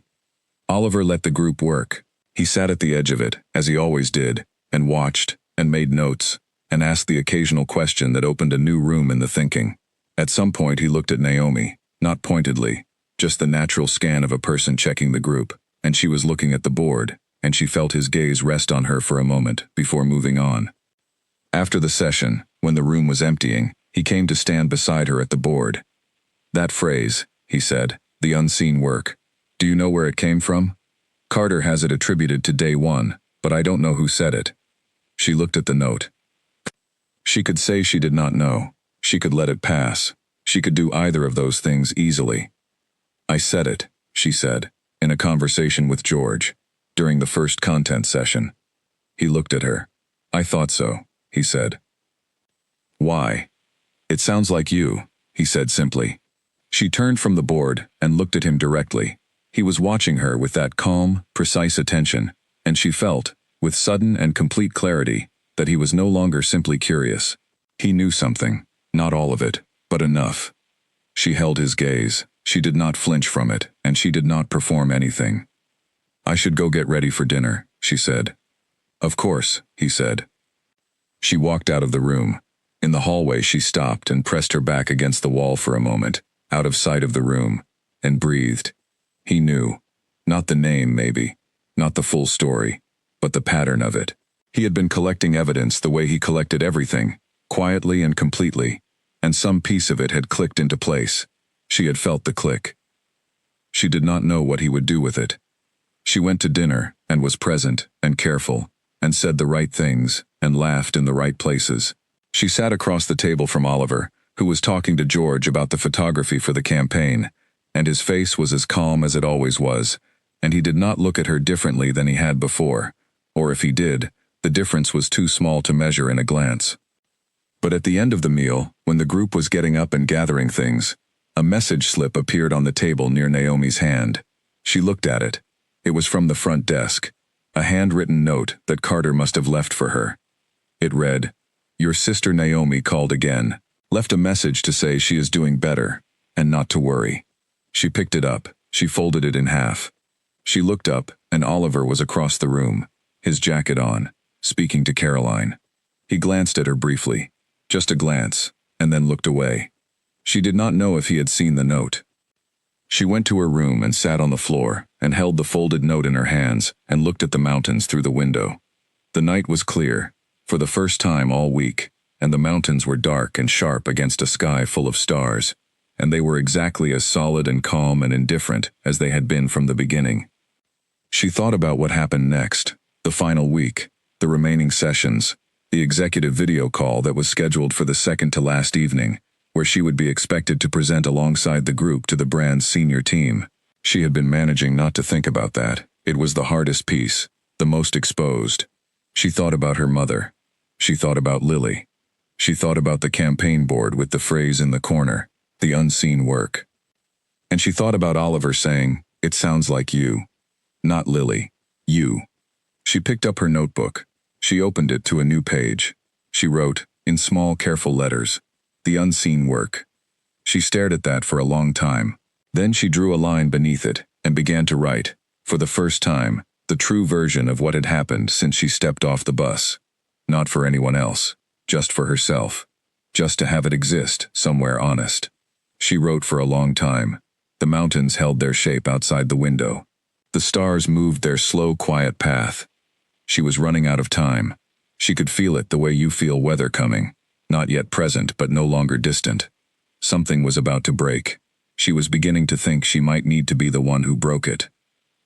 The second week of the retreat moved faster than the first. Time had a different quality now, heavier at the back of it. The remaining days counted rather than simply lived. The campaign was nearly complete. The ideas were solid. The content pieces were coming together. Everything that was supposed to happen was happening, ahead of schedule and with more coherence than anyone, apparently, had anticipated. Naomi knew this because Carter told her, with the bright, slightly relieved energy of someone who had been quietly anxious for 2 weeks and was only now allowing himself to exhale. "Oliver told the brand this morning that we're tracking ahead," Carter said, catching her after the 9th-day session. "Diane Farrow, she's the creative director at Harvest & Co. She's very pleased. She said the narrative direction is exactly what she hoped for, and then some." He paused. "I'm going to be honest. I had some concerns at the start. You came in, and you were a little different from what I expected, based on our earlier calls. Quieter, more internal. But whatever you did in there, it worked." Naomi looked at him, and felt the sentence settle over her like something with weight. "Thank you," she said.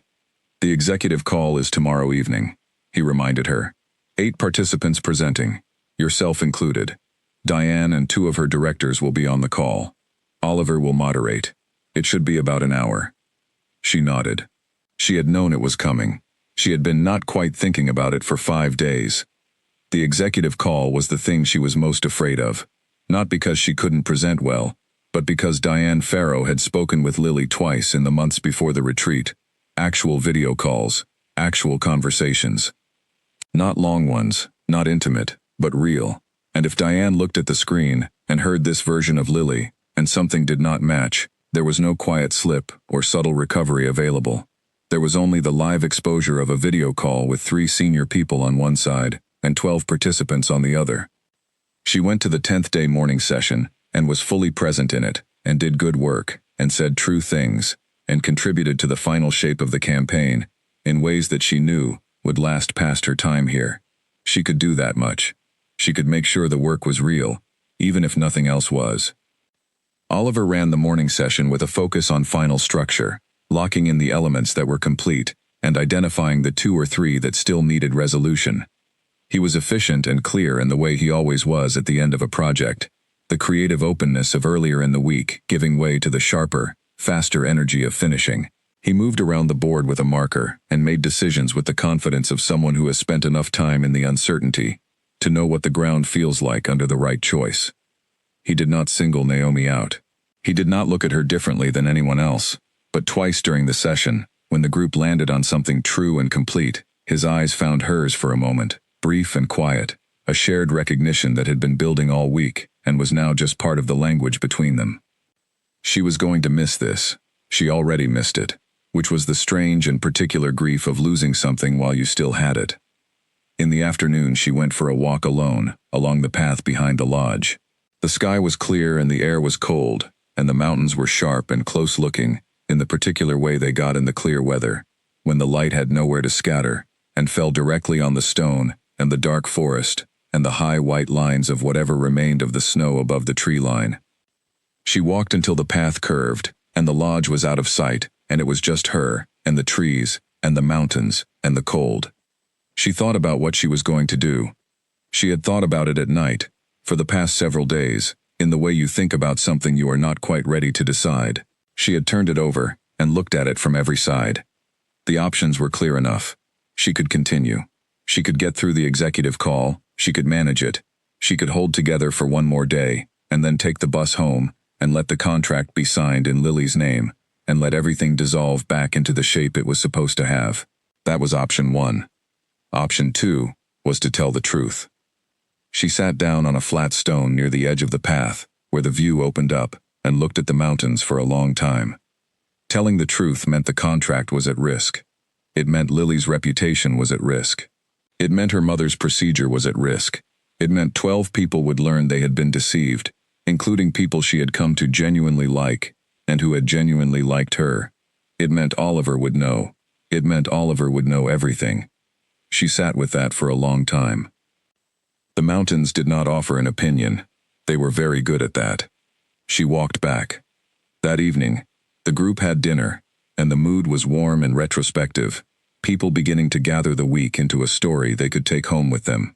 There were things said about how much the experience had meant, about the work they had made together, about the place itself. George said he was going to have the photograph he had taken of the ridge at sunrise printed large enough to hang on his studio wall. Caroline said she was going to burn a candle that smelled like the lodge's fireplace every time she needed to think clearly. Fiona and Ruth said they were already planning to work together on the next campaign they could justify bringing the other into. Naomi listened to all of it, and loved all of it, and felt, underneath the love, the cold approach of the thing that was coming. She was very quiet at dinner. Not so quiet that anyone mentioned it, just the quietness of someone who has made a decision they are not yet ready to say out loud. Oliver noticed. She was fairly sure he noticed. He did not say anything. He sat at the other end of the table and talked with George about the photography archive for the campaign, and looked at her once, across the candles and the plates and the comfortable noise of the group, with an expression she could not fully read, but that held something careful in it, something that was waiting.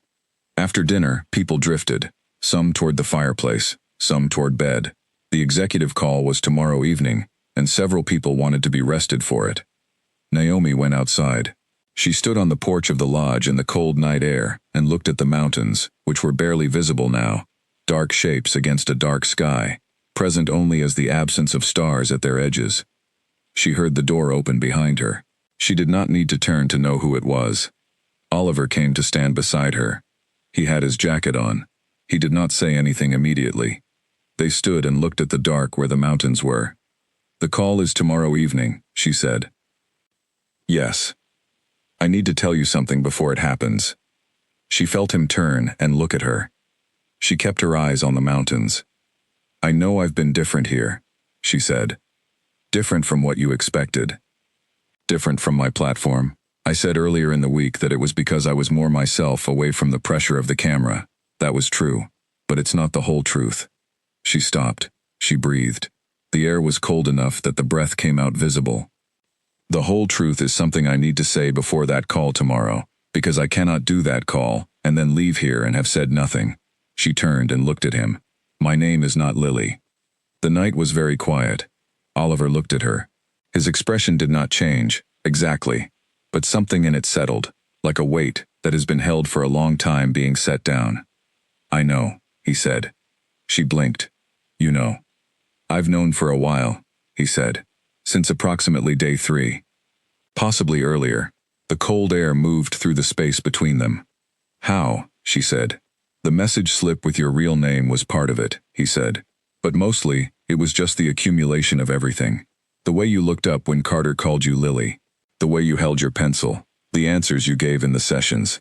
The things you said were the things you were proudest of." He paused. "Your sister is talented. I follow her work. But you are not her. You're something different." And the gap was clear to me fairly quickly. Naomi looked at him. She felt a complicated mixture of relief and mortification, and something that was very much like grief.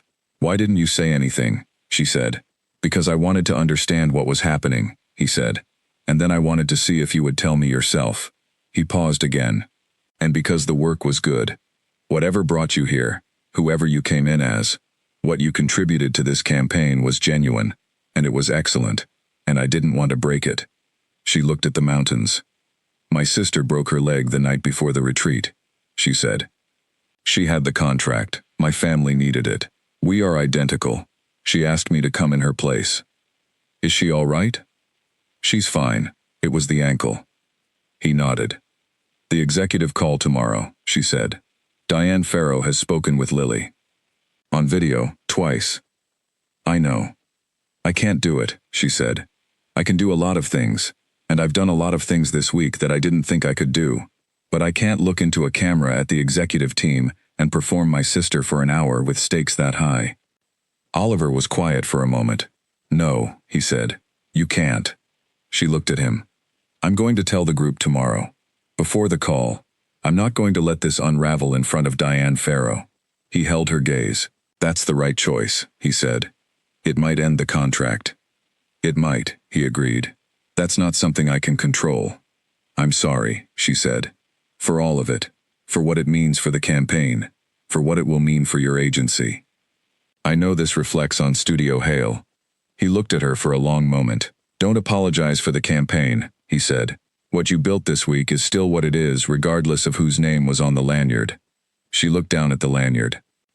She reached up and unclipped it, and held it in her hand. The card with Lily's name on it. The badge she had worn for 10 days. "My name is Naomi," she said. Just that. Just the words, out loud, in the cold air, to someone who was finally hearing them directed at herself. Oliver looked at her. "Naomi," he said. Her name, in his voice, felt entirely different than any version of it she had heard in a long time. It did not feel like a performance, or a relief, or a correction. It felt like recognition. "Tomorrow," she said. "Tomorrow," he agreed. She went inside. She walked to her room. She sat on the floor and opened her notebook and did not draw anything. She just sat.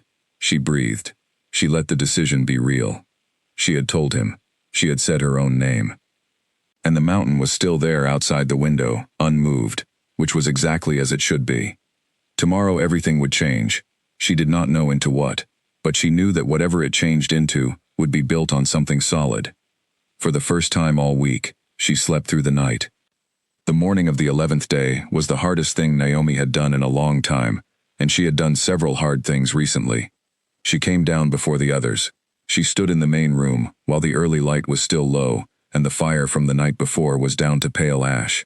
She stood and looked at the board with the campaign on it, the whole 10 days of thinking, the line at the center of it that she had given the group, and that the group had built something lasting around. She made coffee. She waited. They came in ones and twos, the way they always did, carrying their morning quietness with them.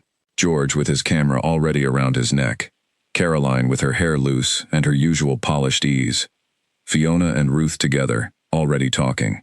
Carter, clipboard present even at 8 in the morning. Oliver came in last. He looked at her from across the room. She nodded once. He moved to the side of the room and waited. She waited until everyone had their coffee and the room had the settled feeling of the group being together. Then she asked for everyone's attention. She did not stand at the front. She stood where she was, beside the table, with her coffee in her hands, and she looked at the faces of people she had spent 10 days with. She told them the truth. She kept it simple. Her sister, the retreat, the broken ankle, the contract, the fact that they had never met Lily in person, the fact that she was identical and had been asked to step in, the fact that she had done it and then spent 10 days being herself anyway, because the retreat was designed to pull out what was genuine, and she had not been able to be otherwise. She said she was sorry for the deception. She said she was not sorry for the work, because the work was real, and she stood behind every word she had said in every session. She said the executive call that evening could not happen with her at the center of it, because Diane Farrow had met Lily, and she was not Lily, and she was not going to let the exposure of that happen in front of the brand's senior team. She stopped. The room was very quiet. Carter's clipboard was in his hands and his face was doing several things at once. George was looking at her with an expression she could not read, careful and still. Caroline had her head tilted slightly. Fiona and Ruth were looking at each other. Then Caroline said, "The sketch story, the one you told in the first session, was that yours?" "Yes," Naomi said. Caroline nodded slowly. "The Ordinary Days line?" George said. "Yes." He looked at the board. He looked at the center of it. Then he looked back at her and said, "Okay. Just that." But it was the gentlest thing anyone could have said, and she felt it. Carter said, carefully, that he would need to make some calls. That the contract situation was above his level. That Diane Farrow would need to be informed before the evening call. He said it without anger, with the particular professionalism of someone who is absorbing a significant complication and choosing not to shout about it. Oliver spoke then. He said that the creative work produced at the retreat was legitimate and strong, and that whoever had contributed it had done so in good faith, and that he would communicate that clearly to the brand. He said the campaign direction was not changed by this. What was in the room, he said, was still in the room, regardless of what happened next. Then he looked at Naomi and gave her the small, almost invisible nod she had come to recognize as his way of saying he saw something and considered it good. The group dispersed, not in chaos, in the careful, slightly stunned way of people who have received unexpected information and need a few minutes to place it. Carter disappeared with his phone. Naomi sat down at the table. She pressed her hands flat against the wood, the worn, smooth wood that George had mentioned in the first session, worn by years of use, and all the lives that had been at this table before. Oliver came and sat across from her. "How do you feel?" he said. "Like someone who just jumped off something high," she said, not sure yet if there was water below. "There is water below," he said. She looked at him. "You don't know that." "No," he said, "but I know you. And the kind of person you are finds a way through things." He said it plainly, not as reassurance, as a statement of fact, the kind he made when he had observed something long enough to be certain of it. She looked at the board. "The campaign," she said. "The campaign is fine," he said. "Better than fine. The work is good. Whatever Harvest & Co. decides about the contract, that work belongs to this room, and it will be used, or it will be a foundation for something else. It does not disappear because of a name on a lanyard." She thought about Lily, at home with the cast on her leg, who would be getting a very difficult call from Carter in approximately the next hour. "My sister," she said. "That's between her and the brand," he said, "and between you and her." "It's a lot of money," Naomi said. "I know. My mother needed it." He was quiet for a moment. Then he said, "Is there something I can do?" She looked at him. The question was so direct and so genuine that it landed somewhere she was not prepared for. "No," she said. "But thank you." He nodded. The rest of the day had the slightly suspended quality of a room where a large thing has happened, and the pieces are still settling. Carter emerged from his calls with a face that was tired, but not destroyed, which Naomi took as a reasonable sign. He told her that Diane Farrow had been informed, and that the evening call was postponed. He told her that the brand would be in touch with Lily directly. He did not tell her whether the contract was alive or dead. She had lunch. She packed some of her things. She walked the path behind the lodge one more time, in the afternoon light, with the mountains clear, and the cold coming in stronger now, the beginning of the weather turning. She drew the path. She drew the tree line. She drew the shape of the clearing, where Oliver had first asked them to put their phones away and just look. She went back inside. The evening was quieter than any other evening of the retreat, but not cold. The group came together for a final dinner, including Naomi, and Carter had made the decision to keep the gathering because 10 days of work deserved an ending even when the ending was complicated. People talked. George showed some of the photographs he had taken across the week on his laptop, and the group gathered around and looked at them together, and they were beautiful, in the straightforward way of images that were made with full attention. There was one photograph of Naomi that George had taken without her knowing, in the clearing on the foggy morning, from a distance, with her standing at the edge of the viewpoint with her notebook in her hands and the gray sky behind her. She was small in it. The mountain shape, barely visible through the fog, was enormous behind her. She looked at it for a long moment. "Can I have that one?" she said. Already sent to your email, George said. Your real one. I asked Oliver for it. She looked up. Oliver was at the far end of the group around the laptop, and he caught her eye, and said nothing, and she said nothing, and that was enough. After dinner, after the group had said its goodbyes and made its promises, and the evening had wound down into its last quiet pieces, Naomi found herself, as she had on so many other evenings, near the window bench. She sat with her notebook and drew the fireplace. She drew the hands of the people around her. She drew the candle burning down on the table. She heard someone sit beside her. Oliver. He had 2 mugs of tea. He handed one to her. She took it. Last night, he said. Last night, she agreed. They sat in the quiet of it for a while. What happens now? She asked. Not about the contract, just in general, the question of the next thing. You go home, he said. You sort out the things that need sorting. And then, he paused. He looked at the fire. And then you decide what you build next. With your own name on it. She looked at him. I'm an illustrator, she said. A real one. That's what I actually do. I know, he said. You've been watching the drawings. I have. They're not what I thought they were, she said. When I came here, I thought of them as a habit, something private, not work. And now? She thought about what Caroline had said, and what George had said, and what Oliver had said that afternoon in her room, about the difference between notes and observations.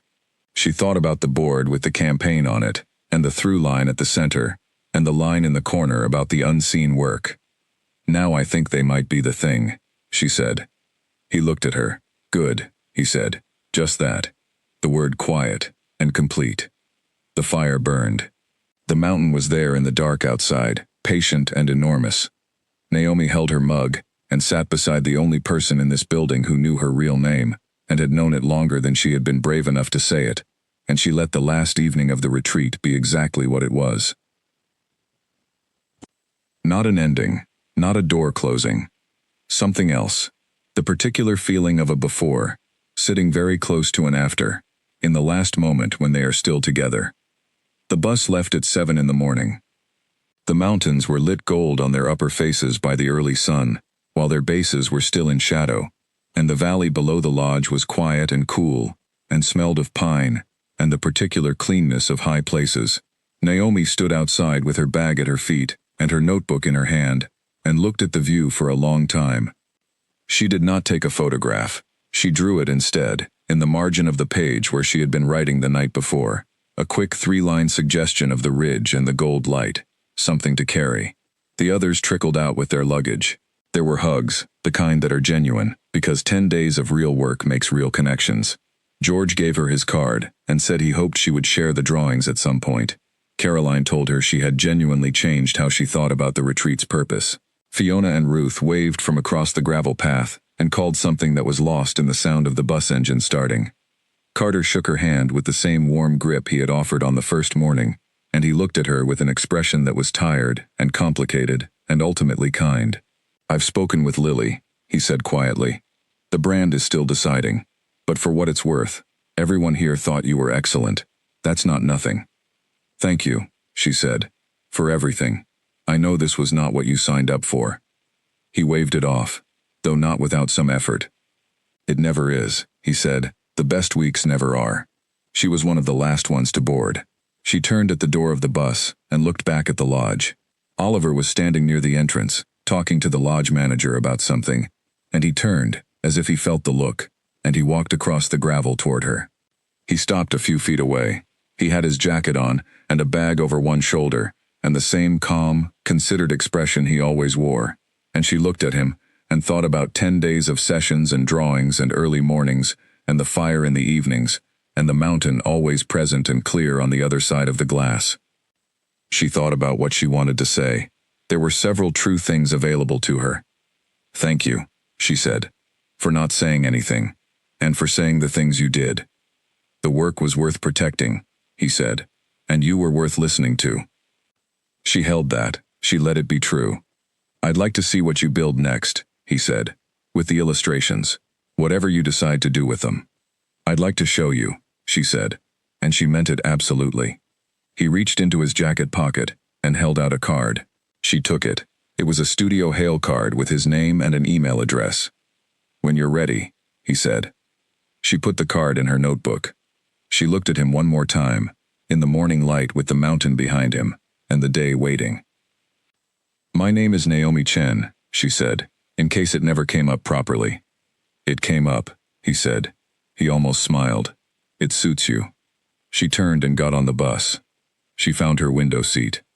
She pressed her face toward the glass as the bus pulled away, and she watched the lodge and the gravel path and the mountain slope recede, and she watched Oliver standing at the edge of the path, one hand in his pocket, watching the bus, until the trees closed in and he was gone. She opened her notebook to a new page. She did not know what came next. She knew that Lily was at home with the cast on her leg and an uncomfortable conversation waiting. She knew that her mother's procedure was still unresolved, and that the money was still uncertain, and that the real shape of the next few weeks was tangled and complex in ways she had not yet had the space to address. She knew that the contract was in question. She knew that the work she had done here, the best creative work of her adult life, was attached to a name that was not hers, and that the process of untangling that would be long and uncertain. She knew that Oliver had her real name, and she had his email address, and that the thing between them, whatever it was real and beginning and very small, the way real things usually begin. She knew she was herself, fully. For the first time in longer than she could quite remember, she was herself without apology or reduction, without the quiet erasure that had become such a habit she had stopped noticing it. She picked up her pencil. She drew the mountain from memory, the ridge, the way the gold light hit the upper face, the particular shadow on the western slope that was darker than everything else.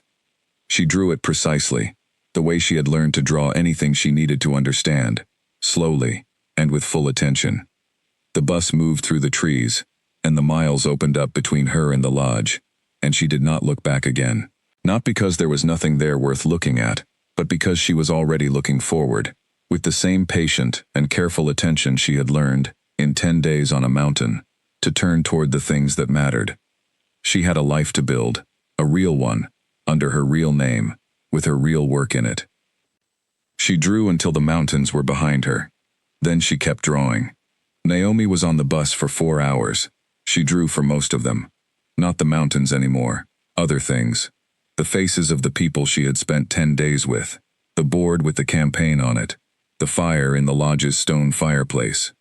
Oliver's hands around a coffee mug, her own hands, which she had never drawn before. A strange exercise in looking at the familiar thing from the outside.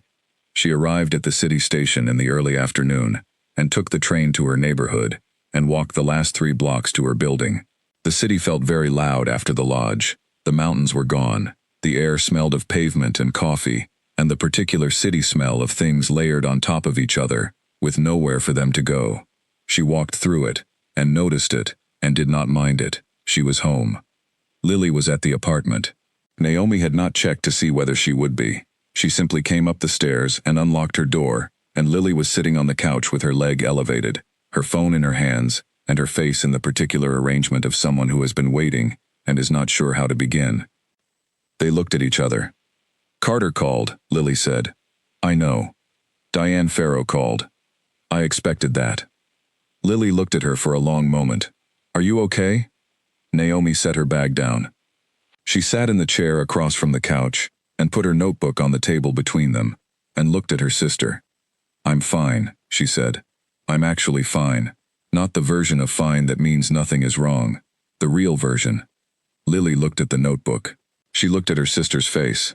Something in her expression shifted, and it was not relief, and it was not guilt. It was something more like recognition. The kind of recognition that comes from knowing someone for your whole life, and suddenly seeing them clearly. "You told them," Lily said. "Yes." "Before the executive call?" "Yes." Lily was quiet. "And the contract?" "I don't know yet," Naomi said. "The brand is deciding. Carter said they'd be in touch." She paused. "Lily, I need you to hear me. I went there to help you, and I did everything I could to hold it together, but I could not perform that call. I could not sit in front of Diane Farrow and pretend to be you with that level of exposure. I chose honesty instead." Lily looked at her hands. Then she said, "I know. I would have done the same." I don't think you would have, Naomi said, not unkindly. Honestly. Lily was quiet again. Maybe not, she said, but I understand why you did. Good, Naomi said. They sat with that. The apartment was quiet. The city noise came through the window, distant and continuous. The drawings, Lily said, nodding at the notebook. Mine, Naomi said. I know, Lily said it simply. I've always known they were the thing, Naomi. I just never knew how to say it without it sounding like I was pushing you away from everything else. Naomi looked at her sister. She thought about 10 days in the mountains, and the session where she had talked about the sketch of their mother's hands, and the room had gone quiet. She thought about the through line, the ordinary days. I'm going to do something with them, she said. I don't know what yet, but something real. Lily nodded. Good, she said. It's time. They ordered food and ate together, and talked in the way sisters talk when they have gotten through something difficult, and are on the other side of it, not without marks, but standing. They talked about their mother and the procedure and what the options were now, and Lily, to her credit, had already made 2 calls that afternoon about alternative financing, a loan, a different kind of arrangement with the clinic. She had not waited to be told what to do. She had started doing it. That was the thing about Lily.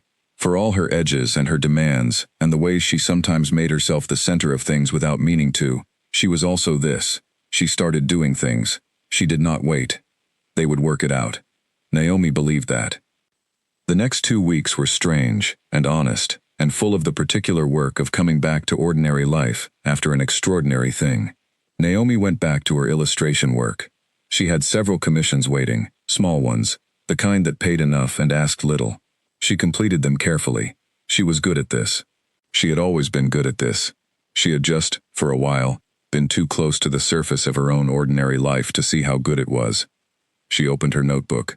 She looked at the drawings she had made at the retreat, and then at the drawings she had been making before, in the months preceding it, and she saw the difference.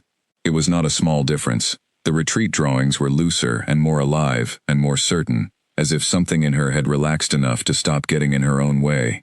She spread them on the floor of her studio. She photographed them. She looked at them on her screen, and then printed them, and looked at the prints. She began to think about what she could make from them. She thought about the phrase from the campaign board, the one in the corner that the group had spent that last afternoon unpacking, the unseen work. She thought about what it meant to her now, in a context she was allowed to own.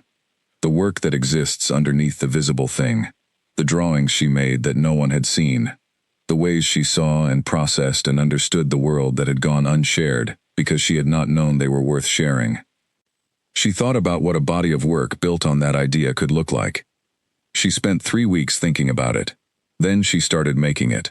The call from Oliver came on a Thursday morning, 23 days after the bus had pulled away from the lodge. She was sitting at her drawing table when her phone rang. She looked at the number and felt something in her chest reorganize itself. She answered. Naomi, he said.